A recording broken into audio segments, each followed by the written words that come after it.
복음으로 사는 삶, 오늘 11번째 시간입니다. 우리는 그동안 요나서를 통해서 복음의 은혜를 나누고 있습니다. 복음은 헬라어로 유앙겔리온, 기쁜 소식이라고 했습니다. 그런데 오늘 이 복음이 강요되거나 간청해야 될 부분이 아니라 기쁜 소식이요 기쁜 소문이기 때문에 그것을 들으면 자연스럽게 우리는 기뻐하는 삶을 살면 됩니다. 그러기 위해서 우리는 복음의 그 의미가 무엇인지를 알 때 비로소 기뻐하고 비로소 이 소문만으로도 내가 다시 살았다고 하는 함성을 지를 수 있게 되는 것이죠. 그 기쁜 소문이 무엇입니까?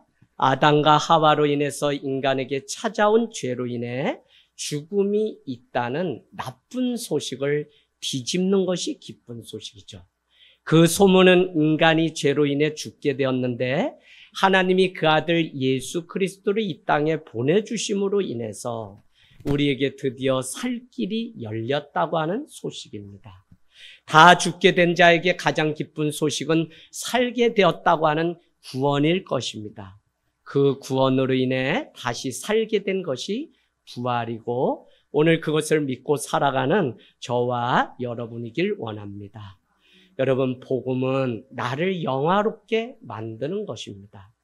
오늘 요나는 아수르의 수도 니느웨까지 가서 영화롭게 다른 사람을 세워야 될 사명이 있었습니다.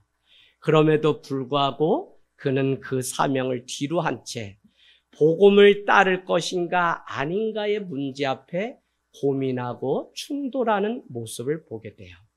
우리가 신앙을 갖는다는 것은 나의 고집과 나의 삶이 있는데 털컥 하나님의 뜻이 내게 임하면 이 두 가지 중에 하나님의 뜻을 따라가는 것이 믿음이겠죠. 그러나 오늘 니느웨가 아닌 정반대 다시스로 가기로 결정하고 자기의 삶의 영역을 새롭게 구축하는 인간의 어리석음을 보게 됩니다. 창세기는 이미 우리에게 가인이 아벨을 죽이고 그 가인에게 하나님이 나타나셔 물으시죠. 가인아 내 아우 아벨이 어디 있느냐라고 물을 때 하나님 왜 나에게서 내 아우를 찾습니까? 라고 그렇게 변명하는 모습을 볼 수 있습니다. 결국 그 가인은 하나님의 진노 가운데 죽어야 되지만 하나님은 그를 향하여 표 하나를 주게 되는데 누구든지 죄인이지만 가인을 죽이는 자는 7배의 벌을 주겠다고 그렇게 이야기합니다. 그날 가인은 그 구원함을 얻고 그가 쌓아 올린 성이 무엇이냐면 가인성이라고 하지 않고 놋성이라고 했죠. 놋은 다른 말로 원어로 보면 나그네, 거류자, 방랑자라고 하는 성을 쌓게 됩니다. 이 말은 영원한 도피성인 예수 그리스도 안에 우리가 갇히지 않으면 영원히 나그네여 도피하는 인생을 살아갈 수밖에 없는 우리임을 가르쳐주고 있는 것입니다. 여러분, 그러면 복음은 우리를 가만히 두고 있나요? 그때 비로소 기쁜 소식이 무엇인지를 더 명확히 드러내는 것이 하나님의 뜻이죠. 내 자신으로 살지 않고 오직 예수 그리스도로 인하여 사는 은혜가 무엇인지를 우리에게 이 복음은 가르쳐주고 있다는 것입니다. 큰 바람, 큰 폭풍이 일던 그 삶에 배가 거의 다 깨지게 된 인생이 바로 나 때문이지 다른 것 때문이 아니라는 사실을 우리에게 직면하게 만들어요. 인간에게 있는 이 죄가, 나에게 있는 이 불순종이 나의 인생 가운데 배가 깨져서 물이 들어오게 하는 어처구니 없는 죄가 죄를 낳는 인생이 나 때문이라는 사실을 가르쳐 준다는 것입니다. 지금도 복음이신 예수 그리스도로 인해 거할 때만 우리의 인생에 평안이 있을 뿐 늘 이 세상은 불안과 염려뿐임을 보여줍니다. 그래서 복음이 왜 기쁜 소식이냐면 나의 그 인생 가운데 예수 그리스도 도피성 되신 그분 안에 우리가 거하면 인류의 모든 죄가 죄사함 받고 구원을 얻을 수 있다는 이 놀라운 사실입니다. 할렐루야. 저는 이것이 우리 가운데 정말 견딜 수 없는 기쁨이 되고, 내가 고통의 그 자리 가운데 그 괴로움을 얻는 이것이 얼마나 힘겨운 인간의 삶인지를 우리가 처절하게 본다면, 피할 산성이 있다는 이것이 얼마나 은혜 중에 은혜인지 모른다는 것입니다. 인간에게 가장 큰 질병은 무엇이나요? 집사님, 인간에게 가장 큰 질병은 무엇이에요? 100% 이렇게 얘기한다. 돈이 없는 거.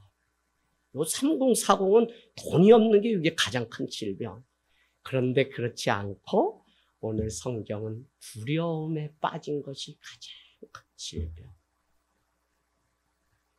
병원만 드나들어도, 옆에서 누가 죽어가는 것만 봐도, 저 죽음이 내 목전에 와 있다는 이것 때문에 우리는 늘 두려워할 수밖에 없는 인간의 한계가 있어요. 여러분, 인간이 두려울 때 비로소 인간은 무엇을 찾냐면 자기가 믿는 절대자를 찾게 되었어요. 오늘 큰 광풍 바람이 왜 순종하지 않고 복음을 전해야 되는 이 요나의 마음에 더 이상 기쁜 소식을 전하고 싶지 않은 마음으로 인해서 요바야 지중해에 내려갔더니 다시스로 가는 배가 기다리고 있고, 그 배를 올라탔더니 그날부터 그곳에 큰 고통, 큰 바람, 큰 풍랑이 일기 시작했죠. 그때 많은 사공들과 사람들은 각자 자기의 신들을 불렀다고 그렇게 얘기합니다. 그때에도 최소한의 예의와 동정심이 있어야 될 요나라고 하는 선지자는 배 밑층에 들어가서 콜콜 잠을 자며 복음이 자기만을 위한 것이냐 편견 가운데, 어쩌면 더 나아가서 두려움 가운데 빠져있는 그 모습을 볼 수 있습니다. 여러분, 각각의 신을 부르는 그것이 바로 자기가 만든 우상인데, 우상은 인간이 만들어낸 자기의 안전장치일 뿐 아무 능력이 없다는 사실을 요나서를 통해 우리는 봅니다. 우상은 이방인이었던 선장과 사공들이 배를 가볍게 하기 위해서 물건을 바다에 던졌는데, 복음이신 예수 그리스도를 알지 못하는 요나는 깊이 잠이 들었죠. 누군가의 위기 가운데 동정심도 없이 최소한의 예의도 지키지 못하는 인간의 악함이 오늘 선지자 요나를 통해서 볼 수 있는 모습입니다. 그랬더니 이방인이었던 사공과 선장은 바다가 점점 흉흉해지는 이 일 가운데 바다가 어떻게 해야 잔잔해질 수 있냐고 묻게 되고, 12절 가볼까요? 12절은 이렇게 얘기하죠. 나를 들어 바다에 던지라. 그리하면 바다가 너희를 위하여 잔잔케 되리라 라고 그제서야 요나는 말을 하게 됩니다. 우리 인간은 위기 속에서 내가 잡은 그것을 붙잡고 내가 살아온 방식이 무엇인지 위기와 고통의 자리 가운데 나와요. 위기와 고통이 있기 때문에 오늘 이 자리에 사모하고 나왔다면, 내가 인정하던 인정하지 않던 나의 가운데 스며드신 예수 그리스도 외에는 방법이 없다는 사실을 인정하고 있는 나의 모습을 감사해야 된다는 것입니다. 그만큼 하나님의 아들 예수 그리스도가 아니면 세상에는 평안이 없습니다. 오직 예수 그리스도가 오셔서 죽으셔야만 바다가 잔잔해지는 이것이 바로 복음이며, 빨리 이것을 인정하면 인정할수록 내 힘이 아닌 예수 그리스도로 인하여 사는 것이 가장 큰 축복인 것을 우리는 경험하고 인정하게 돼요. 여러분, 금요 기도에 마치고 강원도에 감자를 심으러 갔어요. 6이면 다 제가 막내니까 깰 나이가 됐어요. 그래서 오늘 비도 온다는데 어제 토요일 얘기예요. 다 같이 빨리 감자 심읍시다 해서 아침 6시 반부터 비늘 피고 감자를 심기 시작해요.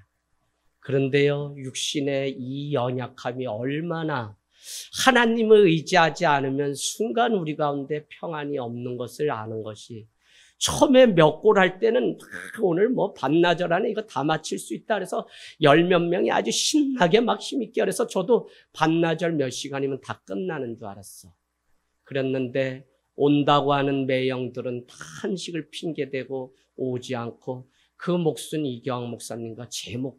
그래서 비닐 필이야 감자랴 알지도 못하는 저 아들들 또 도시남인데 그래도 호미질을 가르쳐가지고 해니 비닐 다 찢고 뭐 난리가 났어.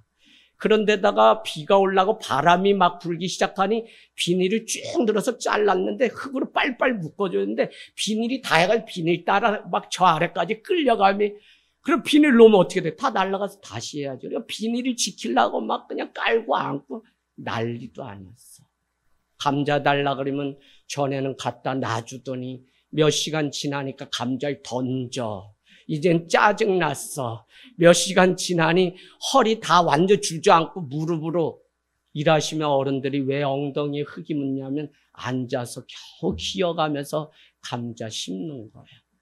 나도 얼마나 승질이 나는지 12고랑 했는데도 아직도 씨감자를 구해준 게 남아서 갔다가 다 어디 하나씩 던지는데도 여전히 한 박스가 남아 있어서 다 하자는데 해야 나만 죽겠는데? 그래서 하나씩 땅에 자꾸 그냥 묻고 눈 있는 것까지도 다 따가지고 이거 못 써 그러면서 다 저 또랑에다 내버리고 12골 했더니 아주 더 했으면 아마 감자를 갖다 놔주는 게 아니라 막 돌처럼 던져서 우리가 머리가 다 깨질. 여러분 오늘 이 땅 가운데는 아무리 사랑해서 평안 가운데 선한 일을 준비해도 이와 같아요. 인간은 먼저 늘 자기 열심으로 살면 모든 것이 된다고 생각하는 그 한계에서 벗어나야 돼요. 군대를 다녀와요.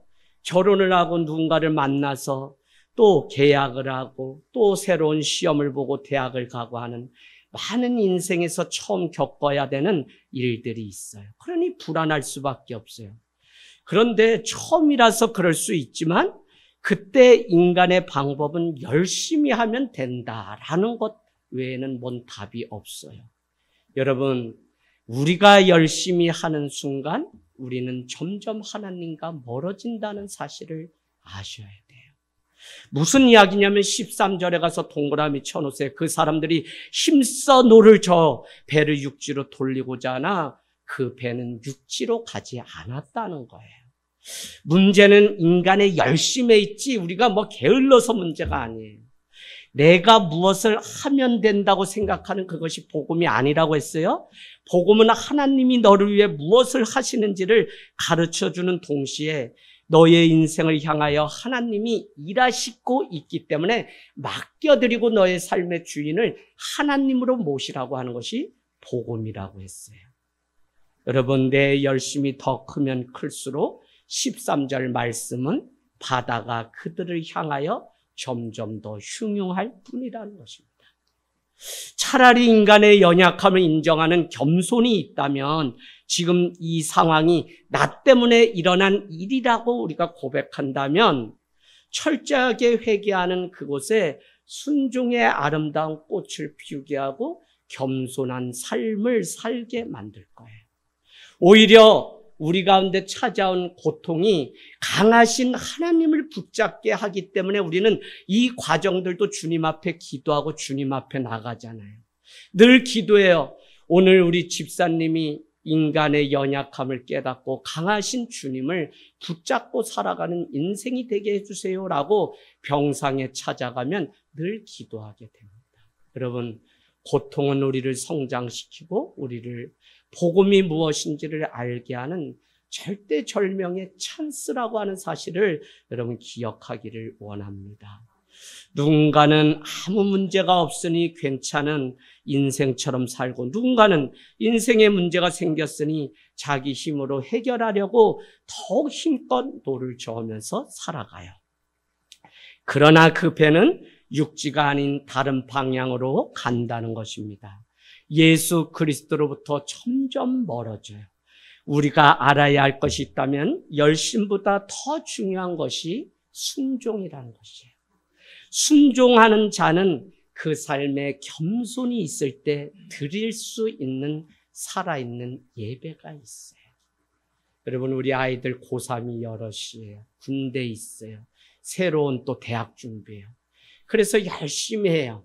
열심히 해야 되지만 누구랑 해야 되는 열심이냐면 하나님과 함께하는 열심히 해야 돼요. 내 혼자 아무리 노를 저어서 가면 방향은 점점 예수 그리스도의 십자가와 멀어져서 결국은 내 인생을 지키지 못하는 삶을 수도 없는 사람들이 살아가고 있어요. 왜 인간은 고통의 마지막 순간이 되어서야 주님 앞에 항복을 할까요? 14절은 그렇게 말씀하죠. 14절은 사람들이 무고한 피를 우리에게 돌리지 말고 여호와의 뜻대로 행하심이 마땅하니 이제는 주님의 뜻대로 하십시오라고 맡기게 돼요. 이와 같이 고통은 우리를 자라게 하는 시간이며 고통이 찾아올 때 우리가 하나님 앞에 드려야 되는 기도가 바로 주기도문이라는 것입니다.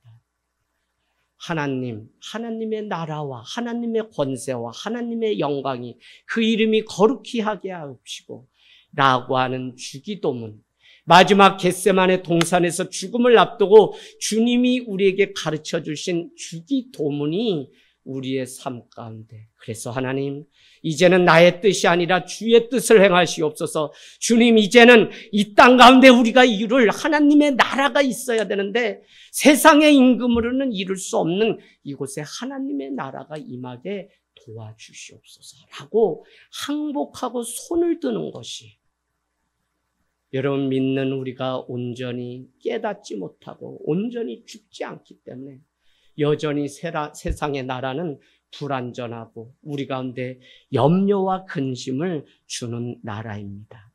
바로 그때 우리는 주기도문이 말하는 하나님 나라와 그의 뜻을 구하는 삶을 살아야 돼요. 복음은 우리에게 하나님의 뜻이 무엇인지 가르쳐 줍니다. 하나님의 뜻이 무엇인가요? 성경 전체가 말하는 하나님의 뜻은 단 한 가지.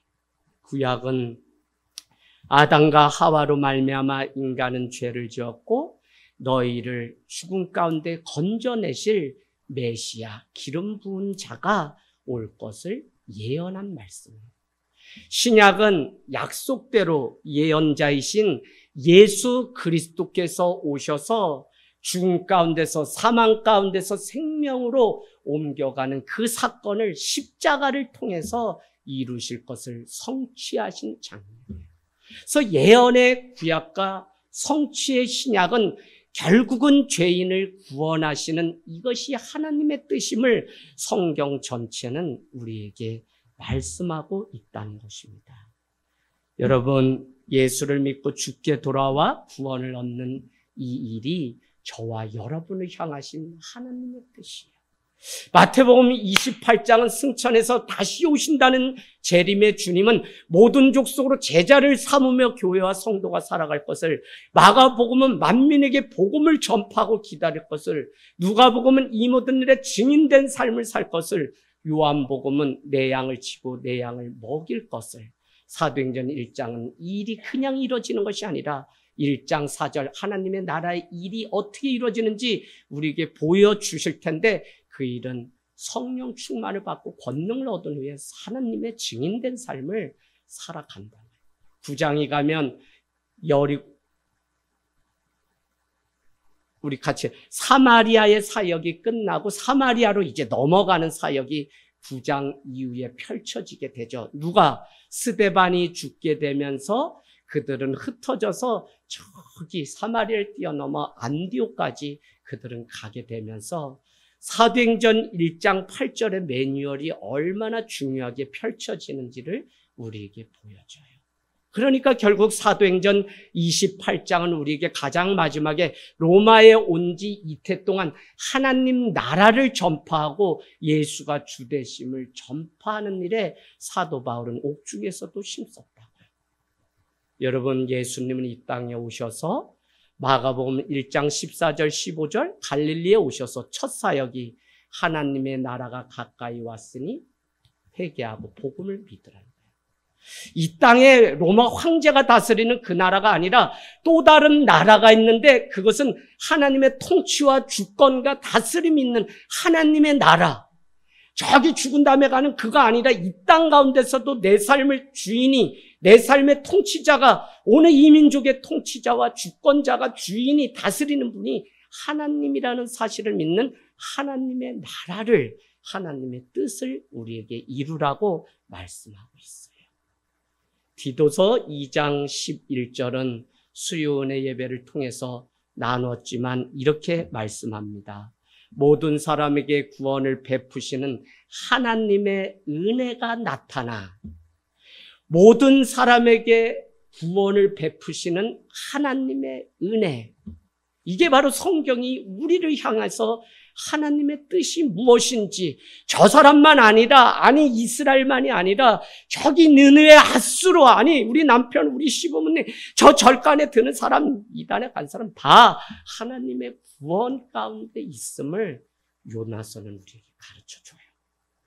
그런가 하면 요한복음 3장 16절은 우리에게 하나님이 세상을 이처럼 사랑하사 독생자를 주셨으니 이는 저를 믿는 자마다 멸망치 않고 구원, 영생을 얻게 하려 하심이라. 아멘. 뭐죠? 복음은 하나님이 우리를 사랑했다는 것으로 끝나면 완전한 복음이 아니고, 사랑하기 때문에 우리를 위해 독생자 예수 그리스도가 십자가에 달려 돌아가셨다는 것을 믿을 때 우리는, 그래서 여러분, 교회가 십자가의 이 복음은 없이 무조건 교회는 사랑하는 곳이다 라고 했더니 그저 떡을 떼고 사랑하는데, 문제는 교회가 왜 병들고 다 쓰러졌냐? 결국은 독생자 예수 그리스도를 따라 이 십자가에 달리신 주님을 믿어야 되는, 각각 짐을 나눠줘야 되는 이 원리를 알지 못하니까 교회들이 힘이 너무 없어요. 여러분, 오늘 복음은 바로 하나님이 세상을 이처럼 사랑하셨고, 또 복음은 사랑하기 때문에 저와 여러분을 위해서 독생자를 주셨다고 하는 이 사실을 믿을 때 멸망치 않고 구원이 저와 여러분을 향하신 하나님의 뜻이라는 사실. 할렐루야. 이게 얼마나 귀해요. 여러분은 하나님의 뜻을 누리고 계시나요? 하나님의 뜻이 나 같은 자를 구원하시는 하나님의 끈질긴 사랑인데, 우리가 알고 실천하기 이전에 우리는 뭘 놓치지 말아야 되냐면 바로 그 복음 안에 내가 있다는 사실을 우리는 놓치면 안 돼요. 바로 내가 죄로 인해서 죽을 수밖에 없었던 인간이라고요. 왜? 3대, 4대, 5대, 6대 아무리 집안이 다 믿는 집안이라고 해도 우리 인간은 아담과 하로부터 온 오리지널 신, 이 원죄를 벗어날 수가 없어요. 그래서 우리의 힘으로는 될 수 없고 우리의 열심으로는 되지 않기 때문에 결국 예수 그리스도가 오셔야 했다는 것입니다. 저는 저에게 이 복음이 먼저 와서 감격이 될 때 이 감격을 누군가에게 전하는 것이 전도고 선교인데, 그때 감동이 있고, 그곳에 오늘 너도 아브라함의 자손이 되게 하리라 라고 했던 삭개오에게 말씀하셨던 그 축복, 이걸 감복이라고 해서 하늘 땅 교회는 삼중 감동 목회를 합니다. 감동, 감격, 감복, 구원, 구원의 역사. 그러려면 먼저 내가 이 복음 가운데 내가 죽을 수밖에 없는 죄인이었구나, 나쁜 소식, 그런 기쁜 소식, 그 죽을 수밖에 없는 나를 구원하시기 위해서 예수 그리스도가 오셨구나라는 사실이에요. 자기 삶에 바쁘고 자기 인생길, 자기가 계획한 대로 살려고 했던 사람이 요나죠. 그래서 점점 더 하나님의 뜻과 복음에서 멀어졌습니다. 하나님의 뜻은 니느웨로 가는 것인데 요나의 뜻은 다시스로 가는 것입니다. 다시스, 여러분 적어 놓으실래요? 다시스의 원어의 의미는 저도 이번에 알게 됐어요. 그냥 갑자기 어느 지명 이름이겠지, 그냥 헬라어의 의미가 아니겠지 하고 안 찾아보다 이번에 찾았더니 다시스는 산산이 부서지다라고 하는 의미예요.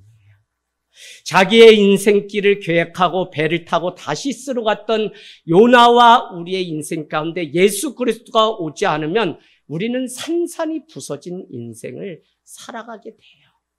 그래서 예수 그리스도 도피성 대신 그분 앞에 교회는 날마다 거하는 삶을 살아야지, 그렇지 않으면 항상 진실하지도 않고 늘 교회를 다닌다는 것이 합법적으로 거짓말쟁이를 만드는 공동체가 돼버려요. 여러분, 그럴 수 없어요. 정직해야지. 왜 주님 앞에 내의 발버벗은 죄성이 다 드러나야지 왜 적당히 살라고 하세요? 저는 오늘 이 산산이 부서진 다시스, 요나의 인생이 산산이 부서질 때 비로소 인간적인 열심, 고안해내고 계획해도 그것이 부서져야만 예수 그리스도가 그 안에 찾아와서 다시 사는 인생이 될 수 있다는 것이 부활절의 가장 중요한 의미입니다. 결국 하나님의 뜻은 요나가 완전히 항복하고 예수 그리스도를 구원자로 받아들이는 것입니다. 내 인생 내 힘으로 살 수 없음을 알고 하루빨리 손을 들고 항복하게 하시는 하나님. 많은 사람들은 지금 어떤 세상인데, 아니 열심을 안 내면 뭐 다 누가 먹여 살려주나요? 라고 얘기해요. 그런데 그렇지 않다는 거예요. 당신의 수고로 당신의 인생이 얼마나 평안 가운데 지금 살아가고 있나요? 하나님의 은혜가 여기까지 우리를 떠밀어서 지금 이 모양대로 우리가 살고 주님 앞에 예배하는 것이지, 내 열심으로 살면 우리는 벌써 쪽박난 인생 됐습니다. 15절 가보세요. 15절. 15절은 요나를 들어 바다에 던질 때 비로소 바다가 뛰놀던 그것이 그치게 되었습니다. 주의 뜻은 오늘 저와 여러분을 향해서 자기를 부인하고 자기 십자가를 지라고 말씀해요.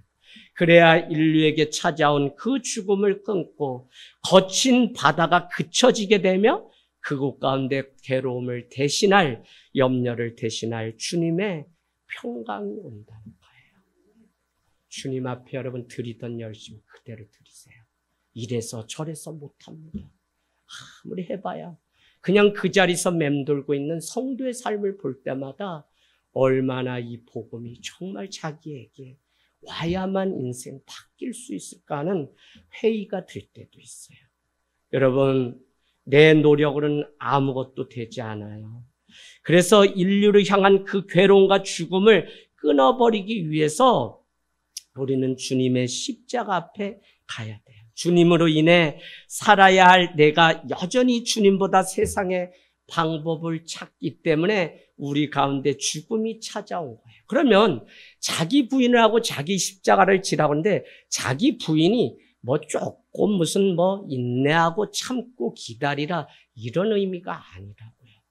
자기 부인은 하나님을 온전히 인정하는 성도의 믿음의 태도요 자세입니다.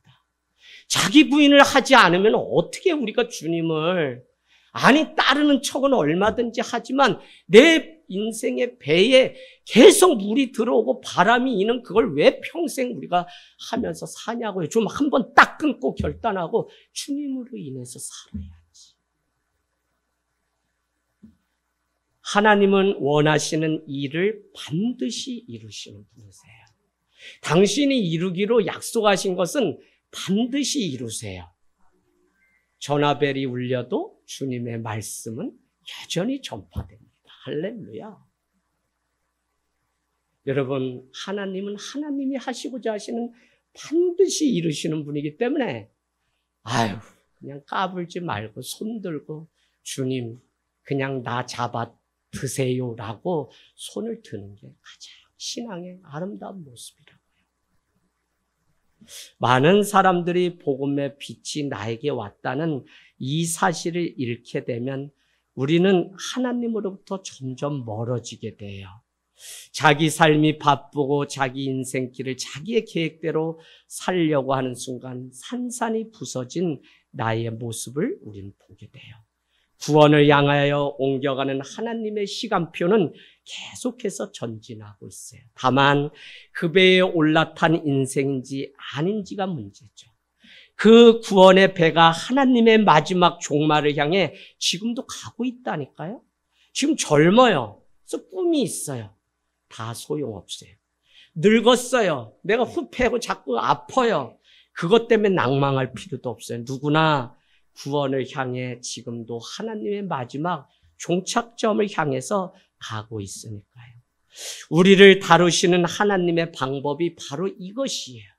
저는 우리 인간에게 찾아온 존재로서의 죽음이라는 것은 누구나 겪어야 되는 공평함인데, 이 땅에서의 마지막 죽음이 있음을 알 때 우리는 겸손한 삶을 누구도 살게끔 만들어 놓았는데, 이것조차도 인정하지 못하는 인간의 이 불순종과 자기 자랑 때문에 주님은 십자가를 또 져야 되는 일들이 우리 가운데 있어요. 여러분, 주님 앞에 온전히 우리가 엎드릴 때 우리 삶 가운데 무슨 현상이 찾아오냐? 바다가 완전히 잠잠해지고 다 죽게 되었던 우리의 인생이 살아나게 되었을 때 더 큰 두려움이 찾아오게 돼요. 5절에 표시해 놓으세요. 사공들이 두려워하여. 한번 나오죠. 두렵다는. 10절에 무리가 알고 심히 두려워하였다는 거예요. 그런데 오늘 우리가 읽은 15절 말씀은 그것과 다른 새로운 종류의 두려움이 있다는 사실을 가르쳐 주는데, 그 두려움은 무엇이냐면 여호와 하나님에 대한 두려움이었어요. 5절 10절은 바다가 바람이 큰 광풍이 부니까 환경 때문에 두려워한 거라면, 내 인생에 죽음이 찾아오고 돈을 잃고 관계가 깨지고 해서 두려우는 세상의 일이었다면, 오늘 바다가 그치게 되었을 때 사람들과 요나에게 찾아온 두려움은 여호와 하나님에 대한 두려움이었다. 우리 말씀 한번 찾아볼까요? 시편 111편 10절. 시편 111편 10절. 시편 111편 10절. 여러분 이렇게 표시를 한번 해놓으시면 좋겠습니다. 111편 10절. 같이 읽습니다. 시작. 여호와를 경외함이 지혜의 근본이라 그의 계명을 지키는 자는 다 훌륭한 지각을 가진 자이니 여호와를 찬양함이 영원히 계속되리로다. 아멘. 여호와를 두려워하는 것이 뭐라고요? 구원으로 인도하는 하나님의 일이라는 것입니다. 잠언 9장 10절 갈게요. 잠언 9장 10절. 잠언 9장 10절. 잠언 9장 10절은 두려움을 어떻게 이야기하고 있는지 보겠습니다. 9장 10절. 잠언 9장 10절 다 같이 읽습니다. 시작. 여호와를 경외하는 것이 지혜의 근본이요 거룩하신 자를 아는 것이 명철이니라. 아멘. 여호와를 두려워하는 것, 여호와를 경외하는 것이 구원으로 인도하는 하나님의 일이에요. 그냥 두려워하는 것이 아니라 그분의 위대함과 그분의 거룩함을 맞이할 때 오는 경외감 때문에 두려워하는 거예요. 오늘날 우리가 회복해야 될 예배의 한 요소가 있다면 그것은 경외함을 가지고 두려워 떨며 주님의 존전 앞에 나오는 것입니다. 하나님을 경외하는 마음으로 나오는 것은 그냥 그렇게 세상 살다가 그냥 그렇게 나오면 다 받아주시는 하나님, 그렇게 여기는 것이 아니라 하나님의 사랑을 알기 때문에 내 인생 더욱 거룩하고 더욱 하나님을 경외하는 마음으로 주님 앞에 나오는 삶. 경외함은 우리가 쉽게 손을 대거나 만질 수 없거나 또 그분과 말을 섞거나 할 수 없는 그런 경외함이 아니라 그분은 우리 가운데 늘 함께 하는데 감히 그분의 경외하고 그분을 두려워함 때문에 여호와라는 단어가 나오면 마치 유대인들이 가서 손을 닦고 와서 말씀을 읽었던 그 두려운 그 경외함. 경외는 여러분 멀리서 뭐 이렇게 존경한다 이거는 아니에요. 만약에 여러분이 저를 존경한다 그러면 그거는 그냥 같이 있고 같이 늘 하는 친구인데 존경하는 마음이야지 목사님이니까 그거는 존경이 아니에요. 오늘 경외함이 하나님을 멀리 두고 나는 저분의 얼굴을 보면 곧 죽는다 이런 게 아니라 두려운 마음. 왜? 그분의 그 위대하심과 그분의 그 신비함이 너무 크기 때문에 나의 생각과 마음에 다 담을 수 없기 때문에 봄이 되면 새싹이 올라오는 그 일조차도 창조주 하나님의 손길이기 때문에, 하나님이 살아계심 때문에 그분 앞에 경외하는 이 경외함이 우리 가운데, 그래서 감히 범접할 수 없는 믿음의 그 태도, 그 자세가 바로 하나님을 두려워함이라는 단어고, 두려움은 다른 말로 경외라고 하는 뜻입니다. 로마서 1장 18절인가요? 너희는 창조주보다 피조물을 더 경외하였다. 이런 표현. 여러분, 드린다고 하는 것은 경외감이 없으면 안 돼요. 현대인이 우상에 빠져 다 산 그 증거가 뭐냐면, 이것도 내 것, 저것도 내 것, 건강도 내 것, 돈도 내 것, 시간도 내 것, 자식 새끼도 내 것, 다 내 것, 지식도 내 것, 다 내 것이라 하나도 온전히 주님 앞에 드리지를 못하는 인생. 얼마나 불쌍해요. 저는 헌금 기도하는 사람도 아니지만, 여러분, 먹을 게 없어서 내가 다 먹어버리면, 심지 않으면 거기서 무엇이 나요? 이건 세상을 살아가는, 제발 기독교가 무슨 초월적인 하나님만 믿지 말고 상식적으로, 나라가 상식적으로만 돌아가도 문제가 안 생겨요, 여러분. 상식이 중요해요. 상식을 자꾸 벗어나게 문제인데, 그 상식이 뭐냐? 하나님을 믿으면 하나님을 드리지, 내 삶, 내 청춘, 내 인생. 근데 우리는 못 드려요. 그 심지를 않는 데서 무엇을 거둘 수가 있어요. 그래서 여러분, 늘 경외함이 우리 안에 있을 때, 하나님은 나의 친구도 되시고 아버지도 되고 다 돼요. 그런데 경외함은 놓치지 마세요. 경외함이 있을 때 오늘 이 백성 사공들은 하나님 앞에 헌물을, 자기를 드려서 제물로 드렸다고 하는 표현이 오늘 비로소 나와요. 여러분, 경외감은 얼마나 중요하냐면, 우리가 1인 1사역, 교사, 운전, 식사, 당번, 많은 것들 교회에서 해요. 재정도 해요. 많은 일들이 있는데, 그 일 안에 하나님께 하듯 죽게 하듯 하는 경외감을 잃어버리게 되면 이것은 그냥 사역이 아니라 일이 돼버려요. 그러면 많은 사역을 하면 할수록 은혜가 떨어져서 점점 죽어가는 건 나예요. 그렇게 되면 여러분은 스스로 이 사역을 내려놓고 주님 앞에 더 깊이 좀 가는 시간 달라고 오히려 말할 수 있어야 돼요. 근데 이것이 지치고 이것이 일로 여겨지면 안 돼요. 어제 여러분 감자 얘기했는데 감자 2탄 얘기할게요. 감자가 이렇게 심고 또 삼겹살 굽고 막 이랬는데 적당히 와서 얼른 쉬고 싶은데 또 꾸역꾸역 막 이렇게 오는데 이 장남인 제가 또 올 수가 없어서 그 시간 타임 보기가 얼마나 왜 그래요?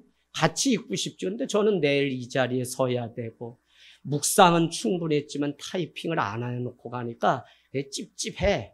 그래가지고 머릿속에도 감자 심으면서 나의 열심이 아니라 하나님께 순종 이러면서 계속 타이핑을 여기다가 새겨놨는데 이게 다 날아갈까봐 빨리 와서 이걸 치고 싶은데 여러분 이거 6장은 그냥 30분이면 전 다 쳐요. 이미 그냥 문학을 하고 그래서 은사도 있지만 묵상을 충분히 하면 그냥 하는데 이게 다 막 회로가 꼬여가지고 감자 6월에 비료 줘야 돼, 7월에는 캐야 돼, 그거 해서 한 박스씩 붙여줘야 돼. 뭐 이게 막 머리에 회로가 농약은 쳐놔요. 치지 마. 그거 십자가로 이렇게 째랬더니 왜 하늘 쪽으로만 푹 했어. 새싹이 나오지 않고 비닐 안에 들어가면 또 열에 타 죽는데, 이것도 마음에 걸려서, 새싹 언제 나오는지 또 알고 있다 나오면 이거 딱 벌려가지고 거다가 잎사귀 꺼내놔야 되고, 이게 보통. 그러니까 어떨 때는, 다 그냥 부모 친척 그냥 다 끊고, 저기 수도원에 수도사처럼 그냥 네 길만 가라 그러면, 나 어제 오는데 성당 신부들이 다 부럽게 느껴지더라니. 저 사람들은 지금 뭐 하나, 내 낮잠 자다 내일 그냥 와서 성수 뿌리고, 믿을지어다 이러면, 그러진 않죠. 근데, 이거 세상 똑같이 살아가고, 가정 가지고 애 새끼 있고, 먹여 살려야 돼. 목사의 삶은요, 여러분, 복잡해요. 다 여러분도 그렇게 하고 여기 왔는데 이게 얼마나. 참 여러분, 우리가 그런 속에서도 오늘 이 강단을 지키고 선다는 이게 얼마나 귀하고 거룩한지를 아니까 오늘도 새벽에 나와서 또 이렇게 소그럽지 또 만들고 또 말이 어려울까봐 더 쉬운 말로 헌재에서 뭐 이렇게 뭐 냈는데 얘가 그렇게 쉬웠다네 이번에. 그래서 나도 설교를 어렵게 하는 거 아닌가, 더 쉽게 해야지. 와서 또 이렇게 하고 2장 또 버리고, 아유 인간적인 거 또 날려야지. 이거 김 집사님 아니야, 김 집사님 잘하셔, 조금 기다려줘야지. 제가 그렇다는 게 아니라 다 그 과정을 거쳐서 여기에 서요. 그럼 아침에 또 삐약 뭐가 와요? 목사님 저 한식이랑 어머니 뵙고 올게요. 목사님 뭐 할게요? 뭐 할게요? 오늘은 또 그렇게 많이 와. 눈물을 흘리면서 내려 섰다니까. 아유, 난 막 피곤해 겨워서 와서 성도들 막 만날. 그래도 한 영혼 보고 또 오늘 이 은혜 나눌 수 있어서. 여기 2층에 딱 갔더니 그냥 애들 예배하는 그곳에 교사들이 먼저 와서 예배하고 소그룹을 나누는데, 벌써 보면 다 알지 모르냐? 속이지 좀 마라. 권사님 지난주 내내 울다가 왔지 뭘. 내 눈 밑에 그냥 빨간 점 있고 막 이러면 아유 집사님 또 울다가. 우리 권혜수도 집사님 오셨지만 미국에서 행복하셨는지 아닌지 얼굴이 다 써있는데, 제가 보니까 그래도 닭도리탕 해주고 닭볶음탕 해주는 이 대한민국 하늘 땅 위가 더 좋으신 것 같아. 할렐루야. 우체. 네. 여러분 이렇게 우리가 모여서 예배해야, 여러분 무엇을 하든지 죽게 하듯 경외감을 가지고 서는 그 일이 나를 지키는 하나님의 일이에요. 오늘 말씀 마치면서 뱃사람들은 여호와께 다시 새로운 결단을 가지고 서게 됩니다. 전에는 하나님이라는 존재가 각각의 신을 부름같이 요나가 믿는 부족신 중에 그냥 하나구나라고 여겼는데, 죽음의 목전에서 바다를 잔잔케 하시는 분이 하나님이시고 다시 살게 하고 생명을 주시는 분이 하나님인 것을 알 때 그 안에 찾아온 이 경외감으로 인해서 하나님 앞에 다시 서게 돼요. 이게 회복이에요. 회복. 회복 부흥은 뭐냐면, 죄는 뭐라 그랬어요? 세교 사랑 나눔 여러분 다 아세요? 죄는 하나님과의 관계가 끊어지면 다 죄예요. 회복은, 부흥은 하나님과의 관계가 이어진 게 회복이에요. 오늘 다 죽었던 요나의 인생에 드디어 하나님을 경외하고 주님 앞에 나오게 됩니다. 예배를 하고 찬양을 할 때도 여러분 주님을 경외하는 마음으로, 오늘 뱃사람들이 하나님을 경외했다는 것은 그 하나님이 나를 위해서 무엇을 해주셨기 때문에 경외한 게 아니에요. 제가 계속 요거 참 미묘한 차이기 때문에 여러분 잘 구분. 하나님이 나를 위해 그 아들 주시고 그분이 나를 창조하셨기 때문에 위대하시죠? 그러나 이들이 두려워 떨었다고 하는 이 경외감은 하나님의 그 존재만으로 그를 경외하고 두려워한 거예요. 우리가 기도 얘기 드린 적 있죠? 기도가 하나님이 내 기도를 응답하신 존재이기 때문에 내가 그분을 믿고 경외한다 하면, 그분이 내 기도를 내 방식대로 믿어주지 않으면 우리는 하나님을 경외하지 않아도 되냐고요. 그래서 어떤 결과나 일 때문에 그것을 존경하거나 경외함이 아니라 우리는 그 존재 자체로 귀하고 존귀한 자기 때문에 우리가 귀히 여기는 거예요. 여러분, 사단은 자꾸 와서 너 이것도 할 수 있어야지 존귀해, 너 이것도 해야지 돼, 너 이것도 해야 돼. 그러다 보면 우리 40대 50대 자꾸 친구들은 세상에서 뭐 됐다는데 나만 자꾸 나락으로 떨어지는 것 같고, 그래서 집사님 왜 그러세요? 그러면 목사님 난 해놓은 게 하나도 없는 것 같아요. 요거 무기력증 아주 이거 초입 단계야 요거. 그러면 어떻게 돼? 하이파이브 하고 다시 일어납시다 막 이러고 하는데, 그것보다 더 중요한 것은 나는 나라는 존재만으로, 왜 하나님이 그 생명 루하우를 불어넣어서 우리를 살려서 이렇게 생명을 주신 이 존재가 얼마나 신기해요. 뭐 다른 것도 아니잖아요. 애 하나, 요즘 미나가 이렇게 오다가 자면서 또 젖꼭지 공갈꼭지 물고 이러면 난 그게 그렇게 신기해. 저 이렇게 빨고 옹알일 수 있는 저건 누가 가르쳐 놨길래 쟤도 생명이 생명되게 하려고 코 모유를 빨고 이런 것들을 할까? 하나님은 너무 신비하게 우리의 존재를 만들어 놓으셨어요. 여러분, 무엇을 했기 때문이 아니라 하나님의 그 존귀함은, 그 경외감은 하나님이 하나님이기 때문에. 그래서 출애굽기 3장 가시떨기 가운데 나타나신 하나님을 모세는 뭐라고 하면, 하나님 당신은 누구입니까? 라고 했더니 나는 나야 라고 합니다. I am that I am. 이렇게 얘기해요. 아니, 나는 나라는 게 뭔 말입니까? 아니, 무엇으로 설명할 수 있는 존재가 아니라 나는 그냥 창조주 하나님이라는 것만으로 그냥 하나님이라고요. 근데 우리는 하나님 이렇게 해주면 하나님, 저렇게 해주면 또 하나님 아니라고 안 믿는다 그러고. 근데 그게 doing, 행함 때문이 아니라 being, 그 존재 자체로 우리도 귀하고 하나님도 존귀해서 우리는 그래서 그분을 경외하고 그분 앞에 날마다 나아갑니다. 여러분, 오늘 잊지 마세요. 1장 전체를 마치면서 사실 사악한 앗술의 수도 니느웨에 하나님의 진리, 하나님의 기쁜 소식, 복음을 보여주고 전하고 싶지 않았던 요나에게 생긴 이 문제가 1장을 끌어왔어요. 그럼에도 불구하고 요나의 몸에 17절을 보면 물 한 방울 닿지 않게 하시는 하나님. 하나님은 당신이 하시려고 하는 구원의 역사를 우리가 하든 안 하든 끌고 가신다니까요. 마지막 때 그분의 현현이 드러나요. 그래서 그분 앞에 우리가 살아가는 이게 지금 은혜인데, 그러면 오늘 이 복음은 우리에게 무엇을 주냐면, 불순종하였다가 이제 하나님을 두려워하는 이 요나와 그 사람들의 인생인데, 그를 바다에 던져서 물에 빠져 철렁하고 파도가 일기 전에 하나님은 17절에 뭐라 그래요? 큰 물고기를 준비해서 3일 밤낮으로 그를 요 뱃속에다 집어넣고 은혜의 인큐베이터 안에서 하나님의 복음, 하나님의 구원이 무엇인지를 다시 알게 하셨다. 난 이거 내가 설명하지만 뭐 어떻게 이렇게 설명할 방법이 없어. 너무 몸에 물 한 방울 닿지 않고 큰 바람, 큰 광풍을 대신할 큰 물고기를 준비해서 그 안에 품어서 3일 3야 다시 부활해서 사망을 끊고 생명으로 가는 이 복음이 무엇인지를 요나를 통해 보여주셨다. 그래서 요나의 표적보다 더 큰 표적은 없다고 요한복음이 우리에게 말씀해요. 왜요?